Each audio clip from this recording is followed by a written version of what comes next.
ఇప్పటికిప్పుడు ఏదైతే ఈ 120 రోజుల్లో ఇప్పటికిప్పుడు కానీ ఎలక్షన్స్ జరిగితే ప్రజలందరూ ఒకటే కోరుకుంటున్నారు, మళ్ళీ మాకు జగన్మోహన్ రెడ్డి గారే రావాలి, మాకు జగన్మోహన్ రెడ్డి గారే సీఎం అవ్వాలి అనే విధంగా జనాలందరూ కోరుకుంటారు. ఇప్పటికిప్పుడు కానీ ఎలక్షన్స్ జరిగితే కూటమి ప్రభుత్వం డిపాజిట్లు కానీ రావు, మళ్ళీ జగన్మోహన్ రెడ్డి గారు 175కు 175 గెలుస్తాడని ఇప్పుడున్న సిచ్యువేషన్ కానీ ఇప్పుడున్న పరిస్థితులు కానీ కుండబద్దలు కొట్టినట్టుగా కనిపిస్తున్నాయి. ఎందుకంటే గతంలో జగన్మోహన్ రెడ్డి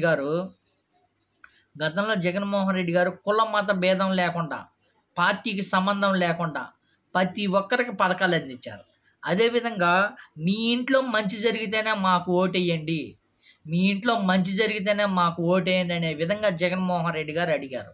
ఇప్పుడు కూటమి ప్రభుత్వం ఈ 100 రోజుల్లో మీ ఇంట్లో మంచి జరిగేది పక్కకు పెట్టండి, మీ ఇంట్లో చెడు జరగకపోతే మాకు ఓటేయండి, మీ ఇంట్లో చెడు జరగకపోతే మాకు ఓటేయండి అనే విధంగా తయారైందనే చెప్పుకోవచ్చు. ఎందుకంటే జగన్మోహన్ రెడ్డి గారు పార్టీలకు సంబంధం లేదు, కుల మత సంబంధం లేకుండా ప్రతి ఒక్కరికి అందించారు. అదేవిధంగా జగన్మోహన్ రెడ్డి గారు 2019 నుంచి 2024 దాకా అవ్వాతాతలకి ఎప్పుడు గతంలో రాష్ట్ర రాజకీయ చరిత్రలో పింఛనిచ్చే పద్ధతి ఎవరు మార్చలేపారు, ఒక జగన్మోహన్ రెడ్డి గారే మార్చారు. ఇంటికి తెచ్చిచ్చి అవ్వాతాతలకి మీకు 1వ తారీఖుకే మీ ఇంటి దగ్గరికే తెచ్చిస్తామనే విధంగా వాలంటరీ వ్యవస్థ పెట్టి ఇంటి దగ్గరికి తెచ్చిచ్చిన ఘనత జగన్మోహన్ రెడ్డి గారిది.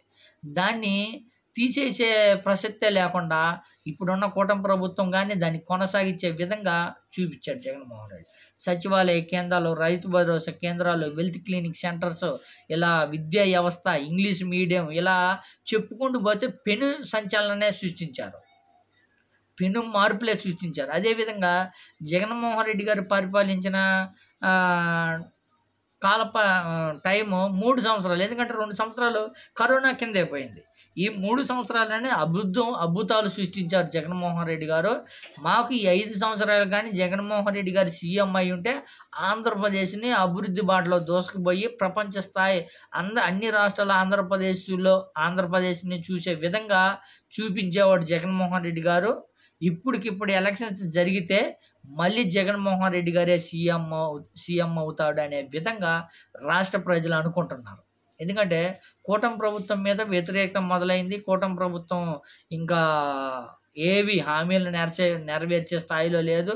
మొత్తం తప్పుదోవ పట్టించి తప్పుడు ప్రచారం చేసి కుల మతాల మధ్య గొడవలు, మతాల మధ్య చిచ్చులు పెట్టడానికే తయారైంది అనే విధంగా ప్రజలంతా వ్యతిరేకత అవుతున్నారని చెప్పుకోవచ్చు. పైపెచ్చు సొంత పార్టీ టీడీపీ పార్టీకి సంబంధించిన కార్యకర్తలే ఇప్పుడు టీడీపీ పార్టీ మీద పూర్తి వ్యతిరేకత ఉన్నారని చెప్పుకోవచ్చు.